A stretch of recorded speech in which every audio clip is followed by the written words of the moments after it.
Assalomu alaykum do'stlar. Sizlarni Islombek Gurov YouTube kanalining yangi loyihasida ko'rib turganimdan xursandman. Bizning loyihamiz 10 minutda koris tili. Bu loyiha orqali siz 10 minutda koris tili gramatikalari va topik test tahlillarini ko'rib o'rganib olishingiz mumkin. Bu loyihamiz vaqti kamroq, ozroq o'quvchilar uchun juda ham manfaatli bo'ladi. Bizning ikkinchi videomiz unda koris tili unli harflarini ko'rib o'rganib chiqamiz. Xo'p, koris tili alifbosi Hangil deb nomlanadi. Koris tilida 10 ta oddiy va 11 ta diftonlar mavjud. Biz bugun faqat unli harflarni ko'rib chiqamiz. Koris tilida unli harflar mo'm deb ataladi. Birinchi unli harfimiz A unli harfi. Ko'rinishi shunaqangi bo'ladi. Tepadan pastga va chapdan o'ngga qilib yozamiz. Hamma unli harfning o'zini yozish qonun qoidasi bor. O'sha qonun qoida bo'yicha yozamiz. Birinchi tepadan pastga va chapdan o'ngga qilib yozamiz. Xo'p, undashlar bilan o'qilishi ka, nya, da deb qor ekanmiz. Endi so'zlarda na, men, kada bormoq, sarang, sevgi deb o'qir ekanmiz. Ikkinchi unli harfimiz ya unli harfi. Ko'rinishi shunaqa bo'ladi. Yozilish qonun qoidasi tepadan pastga, chapdan o'ngga qilib yozar ekanmiz.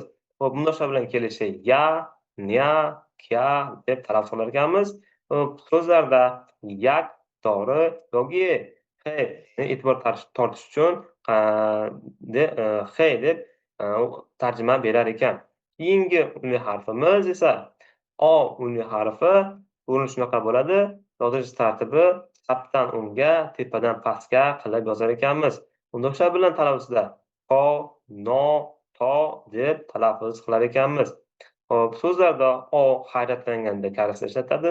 No, sen, oddiy qayer deb tarjima qilinar ekan. Keyingi unli harfimiz esa yo unli harfi ekan.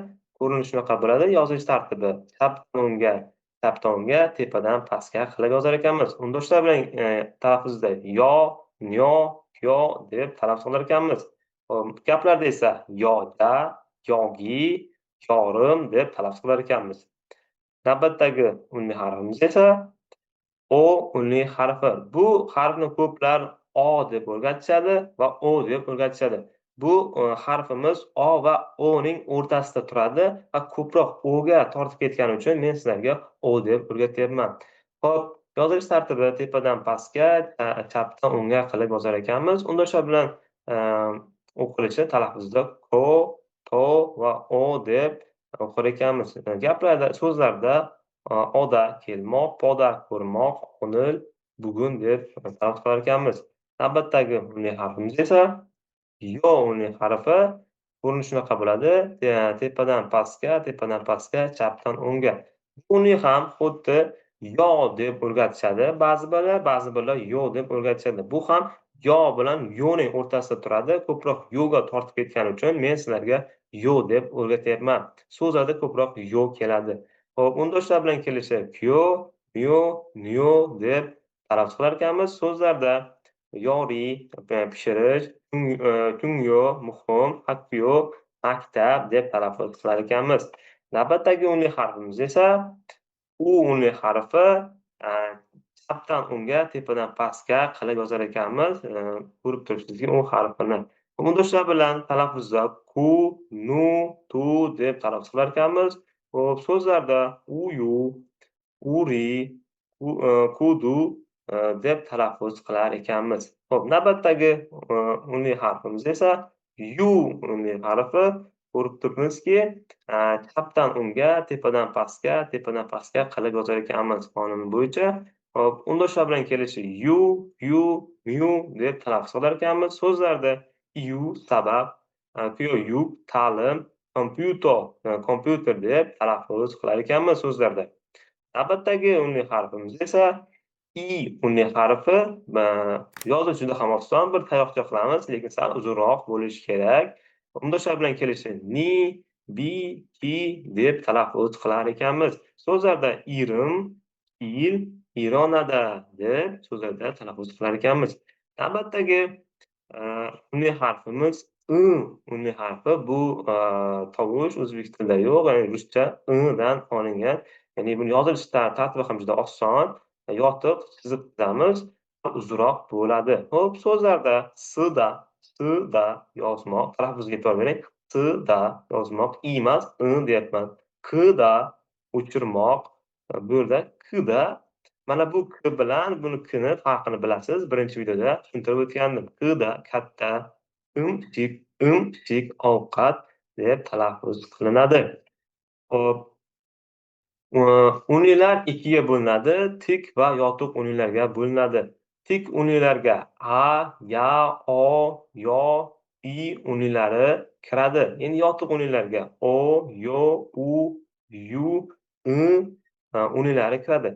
Endi buni farqi nimada? Nimaga biz buni ajratyapmiz desak, hop, yana orqaga qaytamiz buni farqini ajratib olishimiz uchun.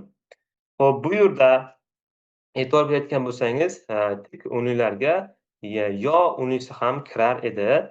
Bu yerda niyim bilan yo harfi birikmasi, niyim harfi yonidan kelinyapti. Shunaqangi yoziladi. Nyo deb yoziladi. Hop, keyin o harfi, o unlisi yotiq hisoblanardi. Bu yerda ko'rayotgan bo'lsangiz, kyo harfi tepadan kelyapti. O'ga tepadan birikyapti. Tik uniylarga yondan birikadi.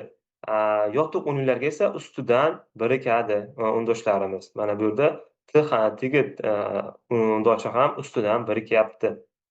Asosiy farqlari xuddi shunaqa bo'ladi. Mana bu yerda ham yo harfi yu unisiga tepadan birikyapti. Mana bu nim harfini boya ko'rgandik. Nim boya uniyni oldiga birikganda, oldida joylashib birikkandi. Endi yotiq bo'lsa ustidan birikadi. Bu slaydimizni ham meni Telegram kanalimdan yuklab olishingiz mumkin. Buning uchun pastda link qoldirganman. Telegram kanalimga o'tib olib, bu slaydni yuklab olib, qayta ko'rib, daftaringizga yozib, takrorlab olishingiz mumkin. Videomiz manfaatli, sizga yoqqan bo'lsa, kanalga obuna bo'ling, videoga like bosing va bizni qo'llab-quvvatlashda davom eting. Va bundan keyingi videolarda koreys tilidagi grammatikalarni ko'rib chiqamiz va topib test tahlillarini ham qilamiz. Unday bo'lsa, keyingi videolarda ko'rishguncha xayr, sog' bo'ling.